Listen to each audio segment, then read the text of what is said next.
할렐루야. 네, 2박 3일 일정으로 교육자 컨퍼런스를 잘 다녀왔습니다. 그래서 이제 올해 우리가 또 정책당의 준비도 해야 되고 또 다음 3년 터움을 준비하는 그런 시간이어서 우리 교육자들과 이야기도 많이 나누고 또 교회가 앞으로 어떻게 더 이렇게 하나님의 뜻에 맞게 걸어갈지에 대해서 많이 이야기하고 돌아왔습니다. 그 행원교회, 제주도 행원교회라고 한 곳을 이제 들렸는데 저희 그 학부 선배님이 이제 올해 7년 차 되시는 교회예요. 근데 처음에 부임하셨을 때 이제 어른들 20명, 그다음에 학생들 20명밖에 안 되는 작은 이런 교회였는데 그 여러 가지 이제 기도하고 애쓰고 많은 그런 어떤 노력들을 통해서 요즘에 어른 130명, 아이들이 130명 이렇게 나오는 교회가 됐어요. 그 행원이 촌구석이에요. 이렇게 함덕과 저쪽 조천 사이에 정말 뭐 볼 것 없는 곳인데 요즘에는 이제 그 서귀포 이제 제주시에서도 오고 서귀포에서도 오고 이렇게 1시간 이상씩 걸려도 그 출석하는 교회가 되었다고 해서 꽃이 피는구나 그런 생각을 제가 하고 왔습니다. 우리 교회도 꽃이 필 뿐만이 아니라 우리 성도님들의 그 메마른 것 같은 고목 같은 그 심령에도 하나님께서 꽃 피우시는 날이 오게 될 줄로 믿습니다. 예. 오늘 그렇게 꽃처럼 쓰러져간 우리 선배님 한 분을 오늘 또 우리가 얘기 좀 나눠볼 건데요. 슬라이드 띄워주시고, 그 다 모든 것이 끝났다 이제 이렇게 느껴질 때가 종종 있거든요. 예를 들면 뭐 사업에 이렇게 실패를 한다든지, 갑자기 이렇게 병원에서 어떤 통보를 받는다든지, 자녀 문제가 너무 막 괴로워가지고 어떻게 손 쓸 수 없는 그런 상황을 만난다든지, 우리 삶에 이렇게 돌이켜 보면 그런 더 이상 뭘 할 수 없는 막다른 길에 선 것 같은 감정을 느낄 때가 사실 굉장히 많죠. 여러 번 아마 그런 때가 있으셨을 것이라고 생각이 됩니다. 그래서 내 안에 뭔가를 이렇게 이루어낼 수 있는 힘이 없다. 뭐 어떻게 내가 지금 솟아날 구멍도 없다. 그런 이제 절망감들을 경험할 때가 있다는 거예요. 또 한편으로는 별다른 일은 없는데 우리 삶에 근데 이제 조금씩 이렇게 배터리가 이렇게 달아가는 거죠. 그래서 어느 순간 정신 차려보면 몸에 힘도 하나도 없고 뭐 마음에 이렇게 좀 어떤 이 뜨거움도 없고 다 식어서 완전히 그 방전된 번아웃을 경험하는 그런 때도 있습니다. 그저 주일 예배에 겨우 몸을 이끌고 와서 자리를 이렇게 지키는 것만으로도 굉장히 힘에 부치는 그런 영적인 슬럼프를 지나는 그런 분들도 계시다는 거예요. 그런데 그런 어떤 감정, 두려움, 어떤 절망감 같은 것들은요, 단순히 우리 개인의 나약함 때문만은 아닌 것 같아요. 그러니까 내가 약해서, 내가 미련하고 내가 모자라서 내가 지금 이렇게 힘들다. 이건 다 내 책임이다. 이렇게 할 것만은 아니라는 거예요. 때로는 우리가 이렇게 살아가고 있는 삶의 형편이나 환경이 우리의 어떤 능력을 넘어설 때도 있고 또 우리가 이렇게 안을 수 있는 어떤 한계를 확 넘어설 때도 있거든요. 너무 막 거대하고 힘든 일들이 있으면 그런 일들을 경험하면 우리가 이제 더 쉽게 지치게 되기도 한다는 거예요. 매일 때로는 출근하는 직장에서 우리는 그런 어떤 절망감들, 절벽들을 경험할 때도 있고 가정에서 그럴 수도 있죠. 맨날 집에 퇴근하고 들어가거나 이렇게 집에 식구들이 모이면 더 숨이 막히는 그런 관계의 어려움을 그런 절망감을 느끼는 분들도 분명히 있을 겁니다. 진실함, 정직함 이렇게 살려고 하면 조롱당할 수도 있고 그 세상의 어떤 방식대로 약삭빠르게 사는 게 지혜처럼 정말 느껴질 때도 있다는 거예요. 그러니까 그럴 때 우리 마음속에 그런 질문들을 우리가 할 수 있죠. 하나님 왜 제가 이런 환경에 처해 있나요? 왜 제가 이런 삶을 지금 살고 있나요? 왜 저에게 있는 조건들은 이런가요? 라고 우리는 그렇게 하나님 앞에 질문할 수 있습니다. 이렇게 어둡고 거대한 세상 속에서의 나 혼자만 믿음을 지키는 것 같죠? 왜 나 혼자만 이 짐을 다 짊어지고 있는 것 같죠? 라고 물어볼 수 있다는 거예요. 이런 절망감 속에서 무엇인가 다른 것들을 꿈꾸기가 힘들죠. 특별히 이제 교회 공동체 안에서 그런 개인적인 어려움들이나 절망감이 휩싸이면 나 하나 지키기도 힘든데 내 주변의 사람들을 돌아보고 다음 세대를 돌아보고 하는 일들은 참 정말 더 어렵고 어떤 면에서는 사치스러운 일처럼 느낄 수가 있다는 거예요. 그래서 오늘 혹 그런 마음이 있으시다면 그런 슬럼프나 그런 어떤 메마름 가운데 계신 분이 계시다면 오늘 한 분의 이야기를 나누고 싶습니다. 누구냐면 바로 안디바라고 하는 우리의 선배님이에요. 우리처럼 평범한 성도였지만 그가 살았던 곳은 결코 평범한 곳이 아니었어요. 요한계시록에서 주님께서는 그가 살았던 도시에 대해서 말씀을 하시는데 그곳이 어디냐면 버가모라는 곳이에요.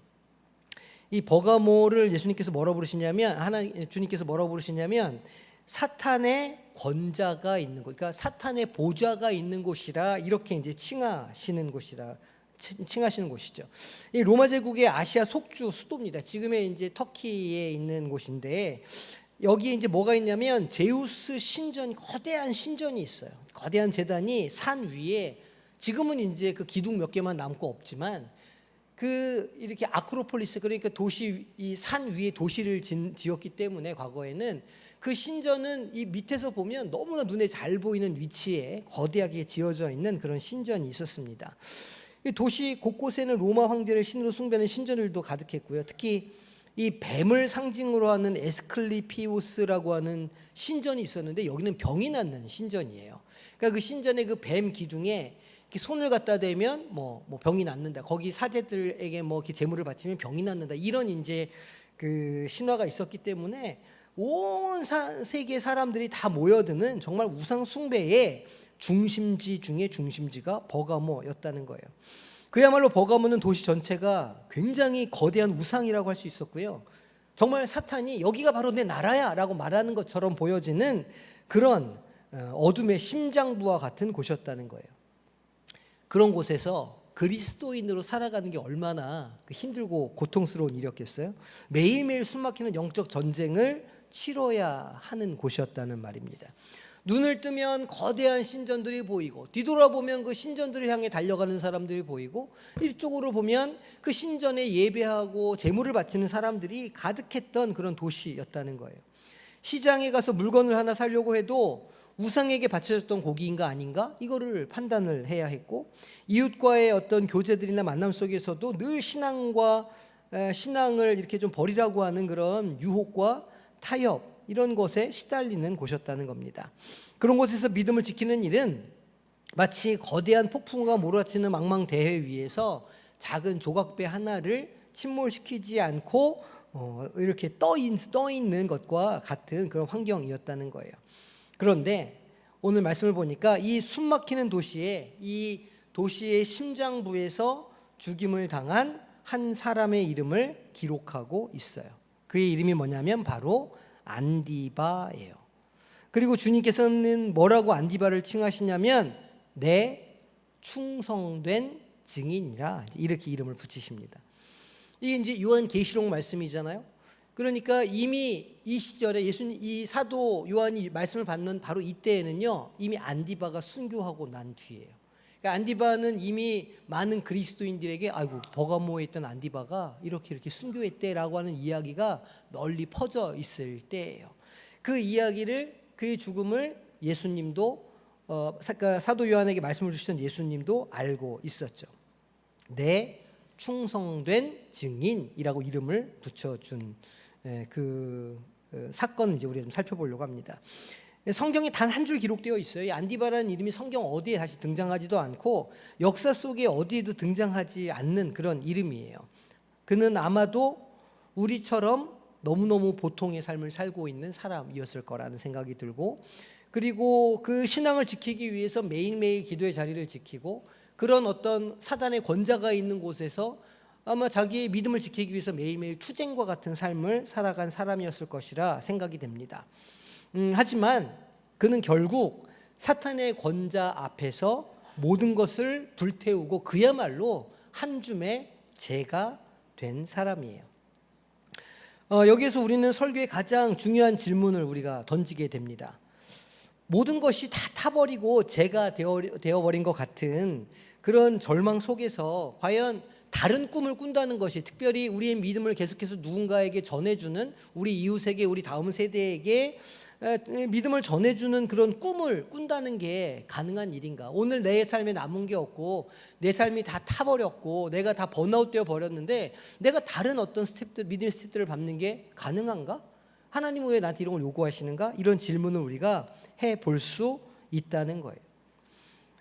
내 모든 열정과 힘이 다 소진해 버린 것 같은 그 자리에서 우리는 사랑하는 사람들과 또 교회의 다음 세대를 위해서 어떤 것들을 우리가 남길 수 있을까 하는 거죠. 오늘 말씀을 통해서 우리의 가장 깊은 절망과 다 타버린 재와 같은 그 자리가 역설적으로 다음 세대를 위한 가장 위대한 유산을 남기는 출발점이 될 수 있다는 하나님의 말씀에 대해서 오늘 우리가 묵상해 보기를 원합니다. 이 안디바의 삶을 통해서 우리가 남은 삶이 어떻게 다음 세대를 위한 거룩한 불씨가 될 수 있는지를 깨닫고 다시 한번 일어설 용기를 얻는 귀한 시간이 될 수 있기를 주님의 이름으로 축복합니다. 어둠의 심장부와 같았던 도시 버가모에서 주님은 안디바를 내 충성된 주인이라 이렇게 부르셨어요. 그러면 그는 과연 어떻게 또 무엇으로 자신의 충성을 증명했는가? 오늘 우리가 함께 나눌 이 안디바의 그 유산은 첫 번째는 무엇이냐면 그의 삶과 죽음 전체를 관통했던 타협하지 않았던 거룩함에 대해서 이야기를 좀 해보고 싶습니다. 이 터툴리안이라고 하는 초대교회 역사가가 있어요. 그러니까 우리가 이제 안디바에 대한 이 전승을 어떻게 알게 됐냐면 터툴리안이라고 하는 역사가의 기록에 통해서 우리가 알게 되는데 이분의 여러 전승에 따르면 안디바는 이 버가모 교회를 이끌던 나이가 많은 목사님이셨다는 거예요. 감독이니까 우리말로 하면 목사거든요. 그러니까 목사님으로 그 버가모 교회에서 사역을 했다는 거예요. 아까도 말씀드렸지만 그 버가모가 얼마나 그 의리의리한 이단의 중심지였느냐. 그 로마 황제의 중심지 또 그 로마의 여러 신들의 숭배의 중심지였는데도 불구하고 그곳에서 교회를 개척하고 교회를 섬기던 분이었다는 거예요. 비록 겉모습은 연약한 노인이었을 것이 분명하지만 그곳에서 그가 이렇게 사역하기 위한 믿음과 기도는 그 아마 도시 전체에 굉장히 소문이 나고 또 도시 전체를 위협할 만한 강력한 능력이 있었던 것으로 그렇게 보여집니다. 왜냐하면 그의 기도를 통해서 많은 사람들이 주님께로 돌아왔다는 거예요. 그 버가모 안에 있는 많은 이들이 그를 통해서 예수 그리스도를 알게 되고 예수 그리스도께로 돌아오는 역사가 있었다는 거죠. 심지어 버가모 사람들이 섬기던 우상 그 신전의 악한 영들이 힘을 잃고 떠나가는 역사가 있었다는 거예요. 버가모의 그 수많은 그 우상을 숭배하던 자들이 도리어 이 안디바와 그 교인들 때문에 위협을 당하는 처지에 이르게 되었다는 겁니다. 당연히 우상을 통해서 돈을 벌던 그 이방 신들의 제사장들 그리고 도시의 권력자들은 이 안디바를 눈의 가시처럼 여기게 되었다는 거예요. 결국은 어떻게 되었겠어요? 체포되어서 로마 총독 앞에 서게 됩니다. 그리고 총독은 그에게 회유를 하는 거예요. 마지막 기회를 줄 테니까 배신해라. 이렇게 이제 했다는 거죠. 안디바, 당신의 나이를 생각해서라도 이제 그만 고집을 꺾으세요. 지금 나이도 많으신데 이렇게 하면 안 됩니다. 저기 황제 신상 앞에 향을 한번 피우고 여러 번 하는 것도 아니에요. 향을 한번 피우고 당신 믿는 예수는 신이 아니라고 유일한 신이 아니라고 한 번만 얘기하면 됩니다. 그리고 계속 당신 하는 일들을 하세요. 그리고 살려줄 뿐만 아니라 편안한 노후를 살게 제가 보장하겠습니다. 이렇게 이제 회유를 한 거죠. 우리가 지금 오늘 이 순교하신 분들을 세 분을 지금 우리가 이렇게 이야기를 나누고 있는데 한결같이 이런 회유가 있어요. 너무 신앙생활 힘들게 하지 말라고, 너무 신앙생활 빡빡하게 하지 말라고, 조금 좀 유도리 있게 적당할 때는 좀 물러설 줄도 알고 조금 이렇게 타협도 좀 하고 살살 좀 하세요라고 한결같이 회유를 하는 거예요.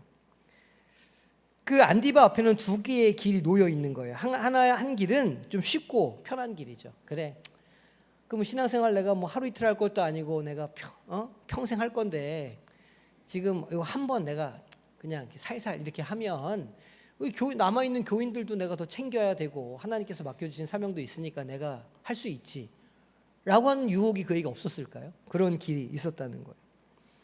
그냥 마음에 없는 말 한마디 하면 끔찍한 고통을 피하고 그 이후의 삶을 보장받을 수 있었다는 거죠.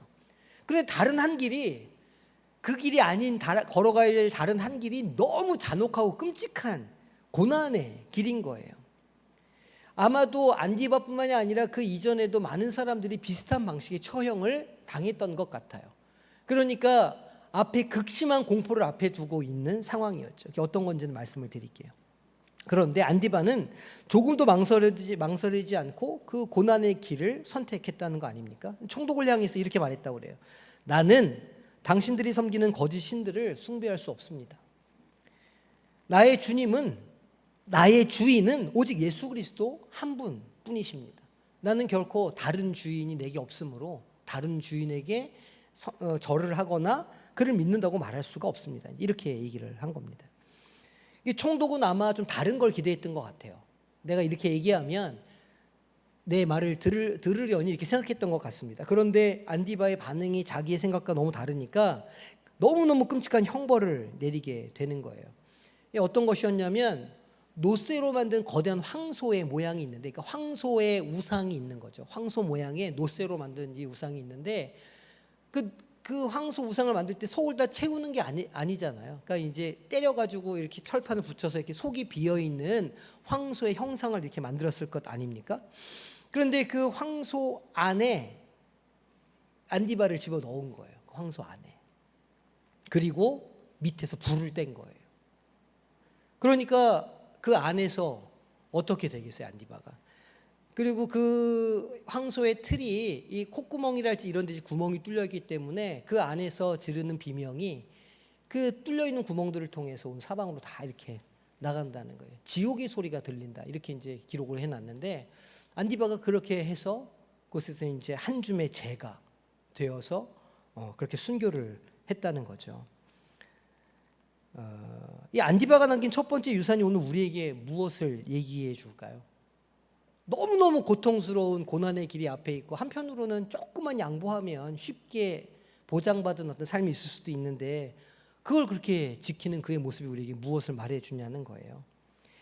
우리가 다음 세대 혹은 우리 누군가에게 우리의 신앙을 전해줄 수 있는 거룩한 유산이 무엇이냐면 우리가 무엇을 하느냐보다 우리가 무엇을 하지 않느냐로 증명될 때가 많다는 거예요. 우리의 신앙이. 무엇을 하느냐보다 내가 무엇을 하지 않고 내가 무엇을 저련히 끊어내느냐로 우리의 신앙이 증명될 때가 많다는 겁니다. 안디바의 나는 할 수 없습니다 라고 말했던 이 거룩한 거절은 그 어떤 화려한 설교보다도 강력하게 그 교인들에게 그리고 그 후배들에게 강력한 메시지가 되었을 거예요. 우리가 믿는 하나님은 세상과 어떤 것과 타협할 수도 없고 섞일 수 없는 우리의 목숨을 걸고서라도 지켜내야 할 유일하고 거룩하신 하나님이구나. 안디바의 그 거룩한 거절과 그 이후에 이어진 그의 순교가 그 다음 세대에게 그 교회 교인들에게 오늘 우리에게 위로와 도전을 주죠. 혹 우리 가운데 그렇게 내가 다 타버렸구나, 내 힘이 다 이렇게 써버렸구나라고 느끼는 분들이 계시다면 이유가 뭔지 한번 생각해 보셨으면 좋겠어요. 우리가 지치는 이유 중에 종종 어떤 것이 있냐면 너무 많은 것을 내가 하려고 하기 때문이라는 거예요. 내가 내 힘으로 내 능력으로 너무 많은 것을 하려고 하다가 지친다는 거죠.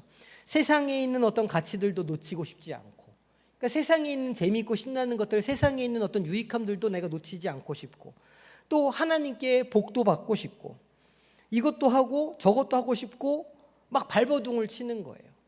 집중해야, 신앙이라고 하는 것은 하나님께 집중하는 훈련을 하는 것이고 실제로 하나님만을 믿는 것을 우리는 신앙이라고 말하고 믿음이라고 말하는데 우리는 그 마음이 막 분산되는 거예요. 여기저기 다 가 있는 거죠. 막 발버둥 치는 거예요.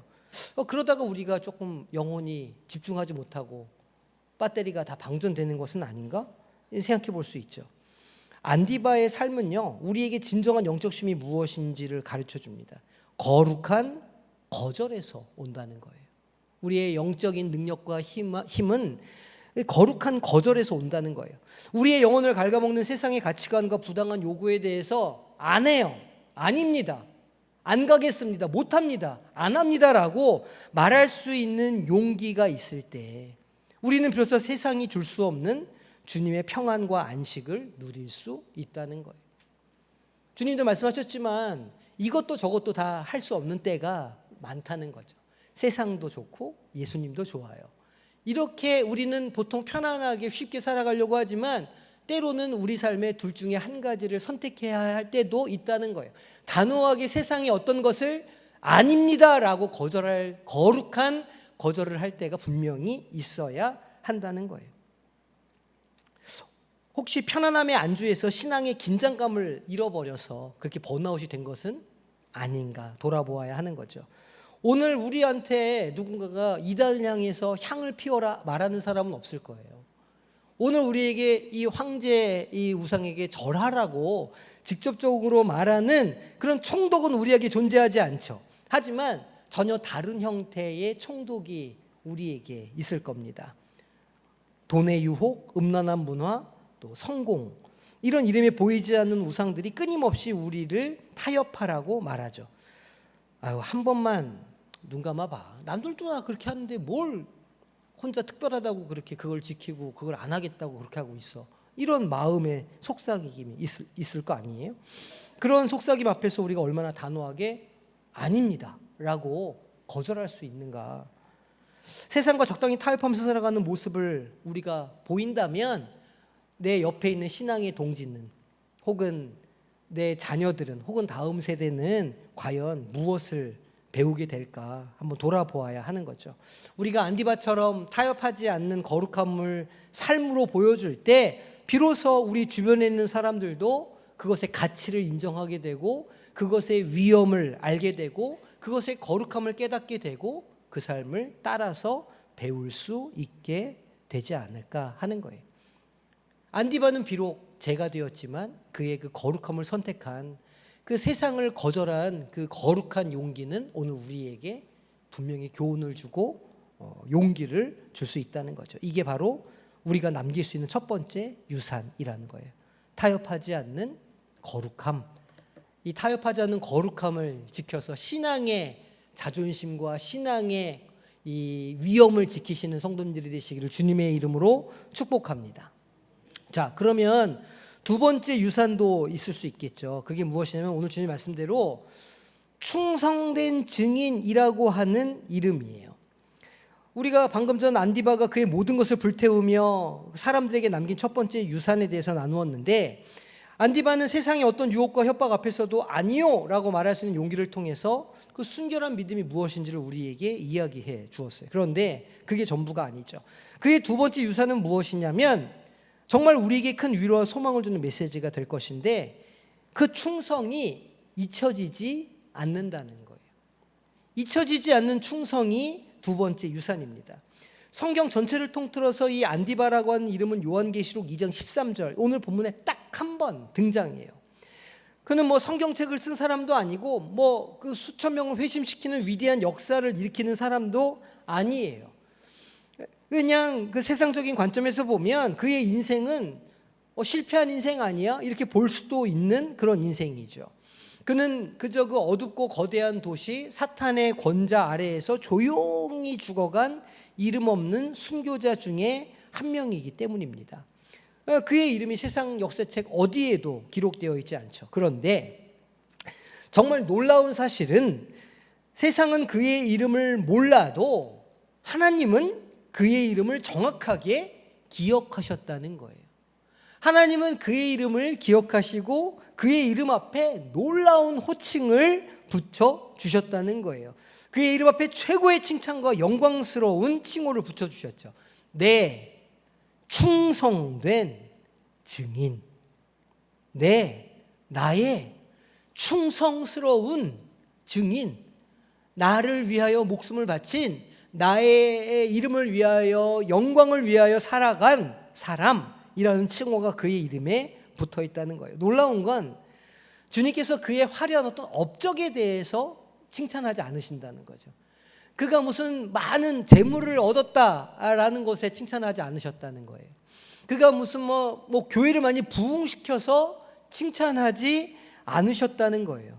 주님께서는 이 안디바가 그 삶의 환경, 사탄의 권자라고 하는 그 아주 지독하게 고통스러운 그 현장에서 모든 사람들이 정말 떠나가고 모든 희망이 다 사라진 것 같은 그 절망의 자리에서 끝까지 주님을 믿는 믿음을 저버리지 않았던 그의 믿음의 태도, 그걸 충성이라고 부르죠.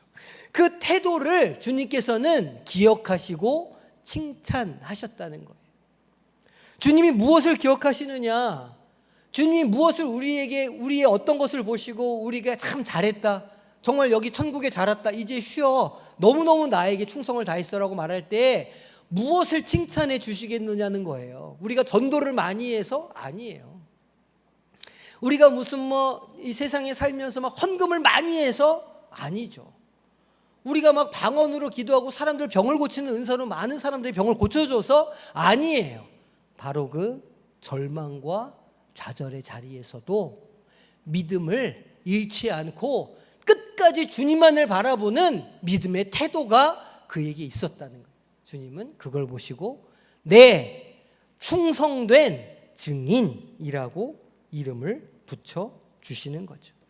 주님께서 우리에게 원하시는 정말 위대한 유산은요, 어떤 성공적인 삶이 아니에요. 내가 막 되게 잘 살고 내가 막 엄청나게 막, 저도 그런 거 아닙니까? 목사로서 하나님께서 저에게 요구하시는 충성은 막 교회 성도 숫자를 300명에서 400명에서 500명에서 늘리는 거, 그런 어떤 외적인 이런 것이 아니라 그렇게 절망 속에 있는 한 사람 한 사람이 하나님을 만나도록, 그 자리에서 하나님을 경험하고 하나님으로 인하여 그 삶의 충성을 다하도록 안내하는 것이 아마 나에게 주신 하나님의 최고의 받으실 영광이 아닐까? 각자의 맡겨진 삶의 자리에서 묵묵히 그 삶을 지켜나가는 성실함이 하나님께서 받으시는 가장 기뻐하시는 삶이 아닌가? 그것이 우리의 신앙의 유산이 아닌가 생각해 볼 수 있는 거죠. 주님께서는 우리 모두에게 사실은 각자의 버가모를 허락하셨을 거예요. 사탄의 권자가 있는 곳, 정말 그 삶의 자리에 돌아가 보면 믿음을 지키기도 힘들고, 이것이 과연 가능한가? 절망적인 큰 절벽 앞에 선 것 같기도 한 그런 곳이 우리 삶에 있다는 거 아닙니까? 어떤 사람들에게는 치열한 경쟁, 불의가 가득한 직장일 수도 있고, 어떤 분들에게는 외로움과 아픔이 있는 가정일 수도 있죠. 또 어떤 분들에게는 매일매일 정말 헌신을 다하고 노력을 다해서 섬겨도 변화가 없는 것 같은 공동체일 수도 있어요. 하지만 중요한 건 하나님께서 지금 나를 세우신 바로 그 자리가 오늘 바로 거기요. 죽을 것 같은, 정말 아무런 소망이 없는 것 같은 바로 그 자리가 내가 주님께 충성을 보여드려야 할 거룩한 자리라는 걸 우리가 깨닫는 거예요. 그거야말로, 그리고 그런 자리에서 우리가 그 충성을 다해서 사는 것이야말로 우리 옆 사람에게, 우리 후손들에게, 우리 자녀들에게 보여줄 신앙의 진짜 유산이 아닌가 생각해 봐야 하는 거죠. 오늘 이 안디바에 잊혀지지 않는 충성이 그래서 혹 지쳐 있을지 모르는 우리 각자의 마음에 위로와 용기가 될 수 있기를 소망합니다. 번아웃 혹은 어떤 패배감, 열패감, 좌절감 때문에 지쳐 있는 분들이 있으실 수 있을 것 같아요. 이제 정말 끝난 것 같다. 내 인생은 좀 실패자가 아니야? 나는 아무것도 이룬 것 없이 정말 빈손인데 내가 한 건 뭐지? 라는 생각을 갖고 계신 분들이 있을 수도 있죠. 그런데 안디바의 이야기는 바로 그런 이들을 위한 하나님의 위로의 말씀이라 생각이 됩니다. 세상이 우리를 몰라줘도 돼요. 심지어 내 아직 가까이 있는 사람도 모를 수 있죠. 내가 얼마나 수고하고 애쓰는지, 내가 얼마나 하나님을 향한 사랑에 헌신을 하고 있는지 바로 내 옆 사람이 모를 수도 있어요. 내 이웃도 모를 수 있고 아무도 모를 수 있어요. 그리고 실제로 우리 삶에 열매가 없을 수도 있어요. 하박국 선지자가 말하잖아요. 무화과 나무잎이 마르고 포도 열매가 없으며, 우리는 무화과도 주식이 아니고 포도도 주식이 아니니까 별로 감흥이 없잖아요. 그게 얼마나 큰 일인지. 외양간에 송아지 없으면, 우린 농사를 짓거나 목축을 하지 않으니까 이게 그다지 와닿지 않아요. 이렇게 바꿔보면 좋아요. 마이너스 통장도 바닥나고, 주식은 계속 하락장이고, 월급은 휙 스쳐 지나가고, 어쩜 이렇게 사는 재미가 하나도 없고, 애들은 속썩이고 남편은 남의 편이고, 그럴지라도 주님께서 그 힘든 자리에서 밤새 흘렸던 눈물을 다 기억하신다는 거예요. 아무도 알아주지 않는 곳에서 신실하게 그 자리를 지킨 우리의 수고와 인내를 주님은 오늘 안디바에게 말씀하셨던 것처럼 내 충성된 증인이구나. 내가 네 수고를 다 안다. 내가 너의 눈물을 알아. 라고 말씀해 주신다는 거예요. 우리가 실패했다고 생각하는 바로 그 자리가 실은 우리가 누군가에게 물려줄 가장 위대한 유산이 될 수 있는 자리라는 걸 우리가 생각해야 됩니다. 우리가 눈물로 지켜낸 바로 그 자리가 믿음의 뿌리를 내리고 기도의 탑을 쌓아 올릴 거룩한 땅이 된다는 거예요. 나는 지금 한 줌 모래 같은데요. 나는 지금 다 타버린 마른 막대기 같은데요. 그것마저도 타버리고 남은 재밖에 없는데요. 바로 그 재에서 새로운 생명이 시작될 수 있다는 거예요. 혹 우리 중에 너무 편안함에 익숙해져서 더 이상 사명의 자리를 찾지 않는 분이 계시지 않은가요? 내가 사는 게 너무 편안하니까 그래 뭐 이렇게 살면 되지 이렇게 하고 하나님께서 주신 사명을 싹 잊어버리신 분이 있는 건 아닙니까? 더 편하고 더 인정받고 더 좋은 자리를 찾아서 아니면 끊임없이 두리번거리는 분들은 있지 않으신지요? 우리는 더 나은 환경을 위해서 기도할 수 있죠. 하지만 때로는 하나님께서 우리를 그 불편하고 힘든 자리에 남겨두시는 이유가 있을 거라는 걸 우리가 알아야 된다는 거예요. 왜냐하면 그곳이 우리가 충성을 증명할 수 있는 자리이기 때문에. 그래? 그런 자리에서 충성할 수 있어? 그래? 그곳에서도 인내할 거야? 그래? 그곳에서도 나를 예배할 수 있어? 라고 주님이 우리에게 물어보신다는 거죠. 그리고 우리가 그 자리에서 응답할 때 네, 주님 내가 그곳에서 예배하겠습니다. 네, 제가 그 고통의 순간에 하나님을 바라보겠습니다. 그 절망의 순간에서 내가 다른 세상 어떤 거 붙잡지 않고 하나님만 붙잡겠습니다 라고 선택할 때 그곳에서 우리는 놀라운 유산을 남길 수 있게 된다는 거죠.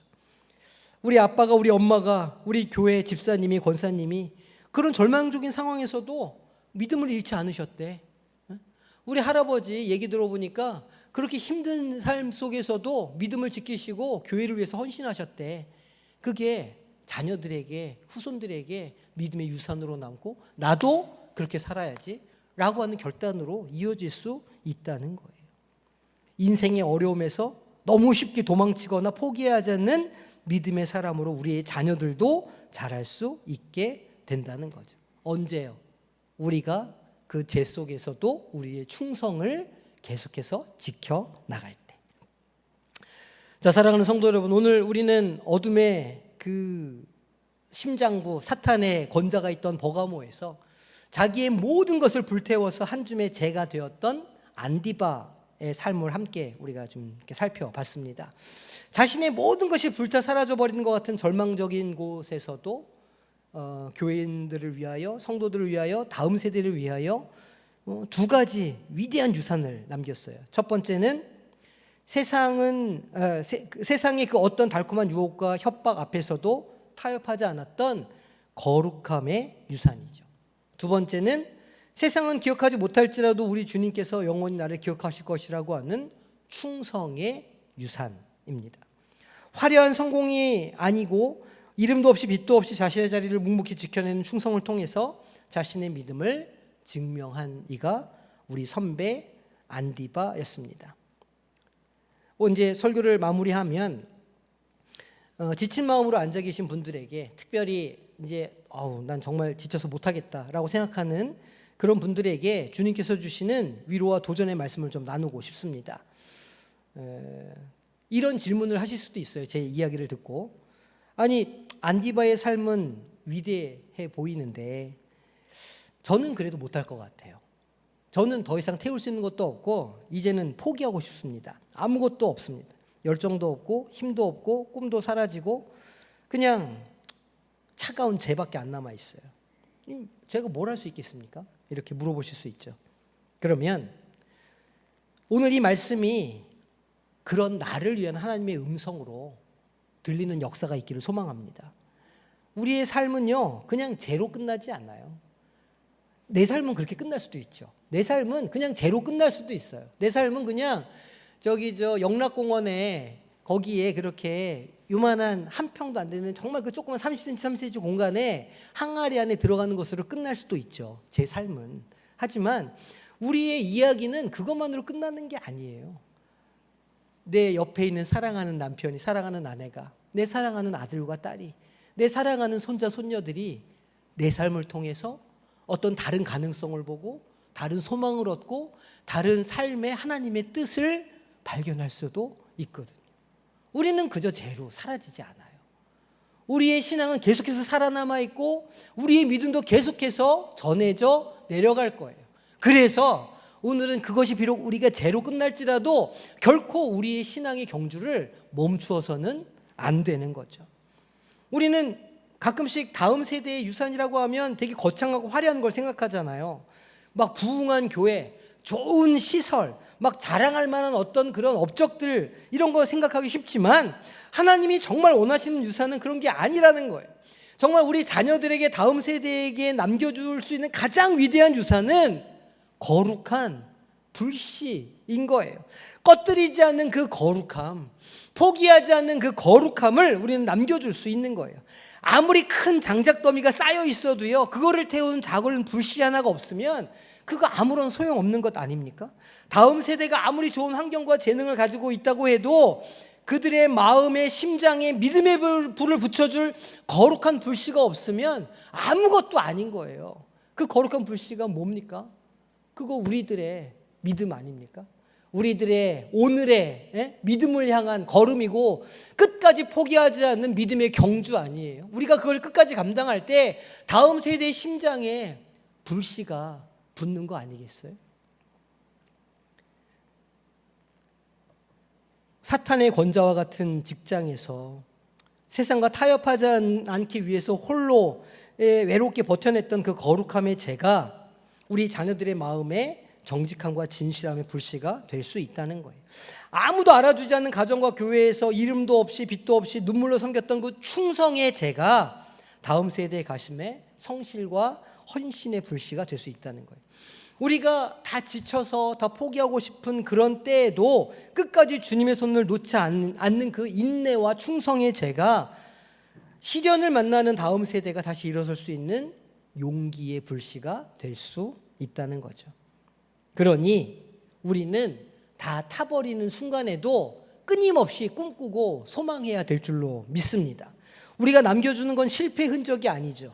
거룩한 불씨예요. 우리가 지켜낸 그 자리가, 우리가 흘린 눈물이, 우리가 거절했던 그 타협들이 우리 다음 세대의 가슴에 새로운 믿음의 불을 지피는 가장 뜨겁고 강력한 불씨가 될 수 있다는 사실을 오늘 믿음으로 받으시기를 소망합니다. 말씀을 맺겠습니다. 안디바는 그 황소통 안에서 죄가 되었죠. 하지만 그의 죄는 아직까지 뜨겁게 달아오르고 있는 것 같아요. 그의 죄는 버가모 교회 성도들의 가슴 속에 떨어져서 이어져 오고 2000년이 지난 오늘 우리에게까지도 타오른 거룩한 불씨로 남아있기 때문이죠. 이제는 우리 차례예요. 우리도 언젠가는 우리의 달려갈 길을 마치고 한 줌의 죄로 돌아가겠죠. 그런데 그때 우리는 과연 어떤 유산을 물려줄 수 있을까 고민해 봐야 돼요. 내가 죄가 되더라도 죄가 되는 순간까지 우리는 끝까지 믿음의 걸음을 멈출 수는 없죠. 오늘도 부를 거예요. 표대를 향하여 그리스도 예수 안에서 부흥의 상을 위하여 달려가노라. 이전에 있는 것은 모두 잊어버리고 앞에 계신 그리스도께로 달려가노라. 예전에 했던 거 좋죠. 예전에 우리 부흥했던 거, 예전에 우리 열심히 헌신했던 거 좋아요. 또 예전에 실패했어도 괜찮고 예전에 뭐 어떤 일이 있었어도 좋아요. 그건 중요하지 않잖아요. 오늘 지금 우리는 주님을 향해 달려간다. 우리는 후퇴하지 않는다. 뒤로 가지 않는다. 오직 표대를 향하여 예수 그리스도의 부름의 상을 향하여 달려가는 우리가 되기를 소망합니다. 그래서 우리를 이렇게 본 우리의 아들, 딸들이, 우리의 다음 세대가 인생은 저렇게 사는 거네. 그리스도인은 저렇게 가오를 가지고 사는 거네. 예? 이렇게 우리를 통해서 그 유산을 받아서 계속해서 신앙의 믿음의 대가 이어지는 역사가 일어나게 될 줄로 믿습니다. 함께 기도하겠습니다. 하나님 감사합니다. 오늘 충성된 증인이었던 안디바의 삶을 보게 하여 주시고, 그래서 모든 것이 끝났다고 생각했던 우리의 삶을 위로하시고 또 새로운 꿈을 꾸게 하시니 감사드립니다. 세상 한복판에서 사탄의 권자가 있는 곳 같은 곳에서 모든 것이 다 타버린 것 같은 깊은 절망감에 빠져 있는 주님의 사랑하는 자녀들을 긍휼히 여겨주시고 그 마음에 새로운 소망을 허락하여 주시옵소서. 주님께서 그 모든 눈물과 수고를 충성으로 기억하고 계심을 믿습니다. 이제 우리의 남은 삶이 우리의 상처와 아픔의 재가 우리 다음 세대의 가슴에 새로운 믿음의 불을 붙이는 거룩한 불씨가 되게 하여 주옵소서. 그래 우리를 통해 우리의 자녀들이, 우리 교회의 다음 세대가 주님 앞에 충성된 증인으로 또 바로 설 수 있도록 주님께서 역사하여 주시옵소서. 감사드리며 예수님의 이름으로 기도하옵나이다. 아멘.